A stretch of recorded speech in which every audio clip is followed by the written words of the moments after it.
පින්තූර බලා වාක්‍ය ලිවීම වාර විභාගයේ සඳහා ඔබට ලැබෙන පින්තූරයේ බලා වාක්‍ය ලිවීමේ ක්‍රියාකාරකමක් අපි දැන් ආරම්භ කරනවා. මෙහිදී අපි දන්නවා මේ පින්තූරය බලලා අපි ඉස්සෙල්ලා මේ පින්තූරය හඳුන්වන්න ඕනේ. මේ පින්තූරෙන් දැක්වෙන්නේ මොකද්ද? පින්තූරය කොයි වගේ එකක්ද කියලා මේ පින්තූරය පිළිබඳ පුංචි චිත්‍රයක් අපේ මනසේ අපි නිර්මාණය කරගන්න ඕන. මෙය කොයි වගේ පින්තූරයක්ද කියලා බොහෝ වෙලාවට ගොඩනැගිල්ලක් ඇතුලේ කාමරයක් ඇතුලේ ආදි වශයෙන් වෙන් ස්ථාන පිළිබඳව අපට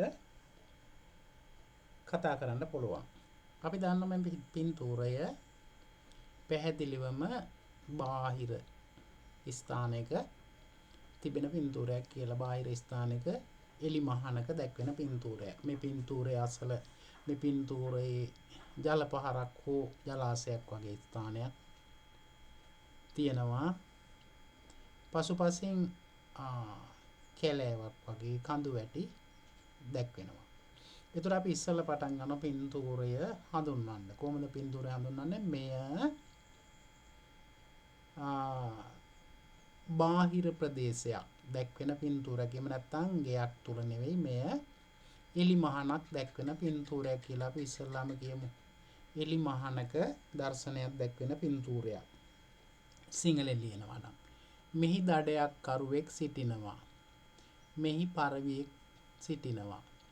පරවියා ගසේ අත්තක වසා සිටිනවා. දඩයක් කරුවා ඉදිරියෙන් ලොකු ගසක් තිබෙනවා.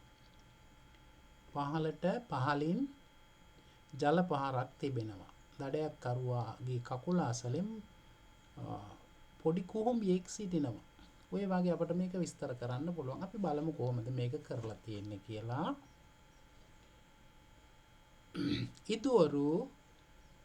ඉදුවරු එලි මහනක වෙලිපුර කාට්ටුම් කාචියාකුම්. එලි මහන බාහිර ප්‍රදේශයක්. වෙලිපුරම් බාහිර ප්‍රදේශයක්.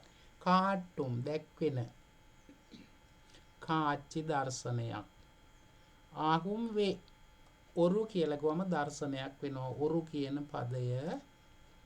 ඔරු කියන පදය විශේෂණ වෙනවා මෙන්න මේ කාච්චි කියන එකට.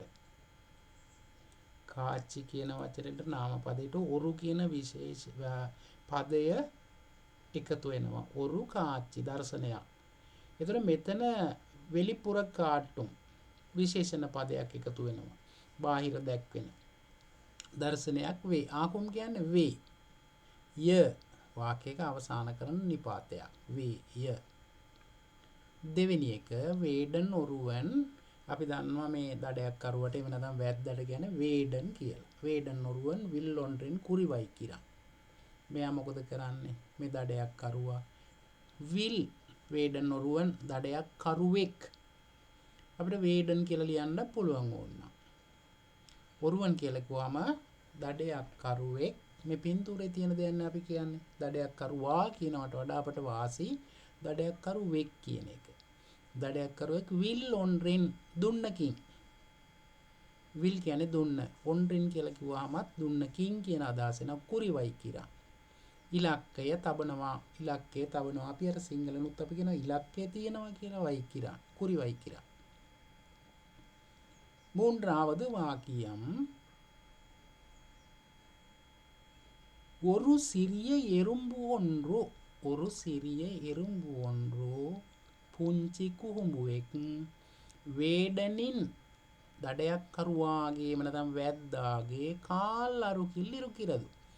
කාල් එහෙම නැත්නම් කාලුකු අරුකිල් ඉරුකිරදු. කකුල අසල සිටිනවා.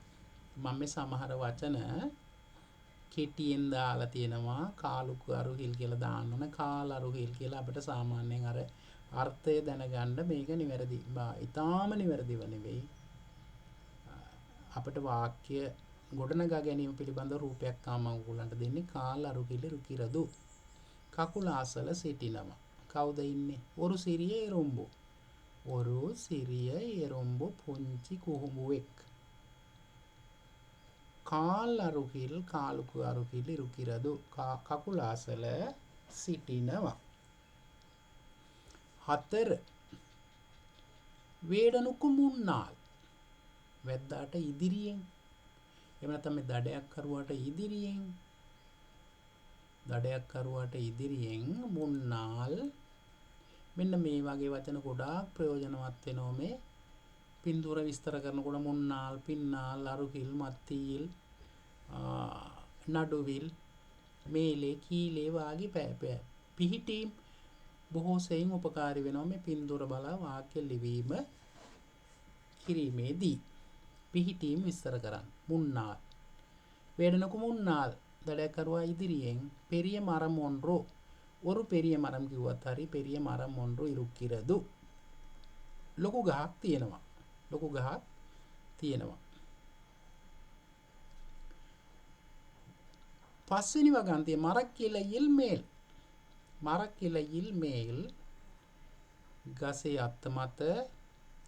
ගසේ අත්ත මත පුරා ஒன்று කාණ முடியும்.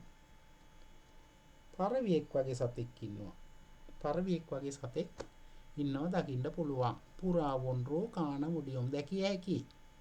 மரக்கிளையில் மேல் මෙන්න මේකත් අර මුන්නාල් වගේ පදයක්.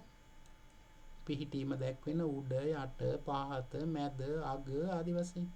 மரக்கிளையில் மேல் පුරා ஒன்று කාණ முடியும் පරවියෙක් දකින්න පුළුවන්. මේ ආකාරයට අපිට පුළුවන් වාක්‍ය පහ ලේසින් නිර්මාණය කරන්න. මේ වාක්‍ය පහ සෑදීමේදී ඔබට මේ ලැබෙන ලකුණු ප්‍රමාණය මෙන්න මේ වගේ නිර්මාණය කළොත් සම්පූර්ණ ලකුණු ප්‍රමාණයම ලබා ගන්න එක අපහසු කාරණයක් නෙවෙයි. තව කාරණාවක් තියෙනවා. මේ වාක්‍ය පහ නිර්මාණය කරනකොට වචන 4කට වඩා තිබිය යුතුයි.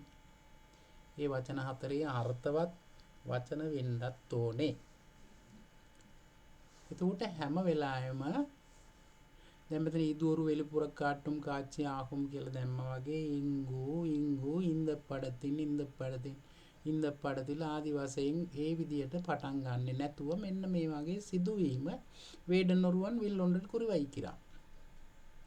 අන්න ඒ වගේ නිර්මාණයක් කරන්න උත්සාහ කරන ஒரு சிறிய எறும்பு ஒன்று வேடனின் கால் அருகில் இருக்கின்றது. வேடனுக்கு முன்னால் பெரிய மரம் ஒன்று இருக்கின்றது. மரக்கிளையில் மேல் පුරා ஒன்று காண முடியும். අන්න ඒ වගේ පහසුවෙන් කරන්න පුළුවන් දෙයක් ඔබට ලකුණු සම්පූර්ණයෙන් ලබා ගන්න පුළුවන් මේ පින්තූරය බලා විස්තර කොට ලිවීම කියන කාර්යයේදී. හැම වෙලාවෙම මම අර කියපු උපකාරක පද තියෙනවා. මෙන්න මේ උඩ යට පිහිටීම දැක්වෙන වචන තියෙනවා. ඒව පාවිච්චි කරොත් ඔබට පුළුවන් මේ සඳහා ලැබෙන සියලු මුළු ලකුණු මයිදාන් ලකුණු 10ක් 15ක් 20ක් වෙන්නත් පුළුවන්. ඔබේ 8 වසරේ ප්‍රශ්න පත්‍රයේට මේ කාර්යය සඳහා ලැබෙන ලකුණු ප්‍රමාණය. මොකද මේක ටිකක් රචනාවක් ලියනවා වගේ කාර්යයක් කියලා තමයි විශ්වාස කරන්නේ.